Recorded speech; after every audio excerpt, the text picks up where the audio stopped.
কারণ আমার মোহন বাসুরী রাধা নামে সাধা, রাধা নামের সুর ছাড়া আর কিছু। তোমার আদর্শনে আমি যখন চঞ্চল হয়ে উঠি,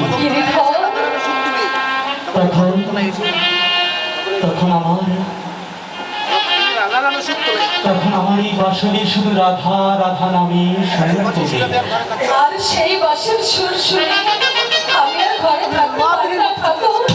আমি উন্মাদিনীর মতো ছুটে যাই তোমার কাছে, তোমায় দেখো বলে। ভুলে যাই আমি তখন লোক লজ্জার কথা, কলঙ্কের মালা গলায় পরে আমি তোমাকে দিয়ে সুখ স্বপ্নে বিভোর হয়ে থাকি প্রভু। কৃষ্ণ যেমন তোমার হৃদয় তেমনি কৃষ্ণের দেহ মনে সর্বত্রই যে রাধা নাম। কৃষ্ণ, তাহলে তুমি আমাকে কথা দাও, যদি জীবনে রাজ্য ঐশ্বর্য পাও তবু তুমি আমাকে ভুলে যাবে না তো ঠাকুর। তাই কি কখনো হয় প্রিয়া, তাই কি কখনো হয় তুমি যে আমার প্রাণ সর্বস্ব, প্রেম বিনোদিনী রাধা। এই রাজবেশে তুমি আমার সামনে কেন এসেছো ঠাকুর? এই রাজবেশ দেখে আমার যে ভীষণ ভয় করছে। ভয়? কিসের ভয় তোমার? তোমাকে হারিয়ে ফেলার ভয়। এই তোমার অবচেতন মনের দুর্বলতা।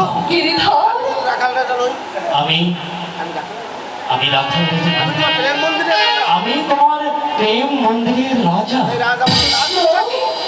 তাই এই রাজা আভরণ রাজপ্রসাদকে রাধা কৃষ্ণের প্রেম ভালোবাসাকে কখনো ম্লান করে দিতে পারে। তাই যেন হয়, তাই যেন হয় ঠাকুর। তোমার মুখের কথাই যেন সত্যি হয় কৃষ্ণ। রায়, প্রিয়তমা মোর, শ্রান্ত ক্লান্ত অবসন্ন দেহখানি কদম্ব মূলে ক্ষণিক বিশ্রাম করি। রায়, তুমি কি পারো না কিছুক্ষণের জন্য আমার বয়স সেবা করতে?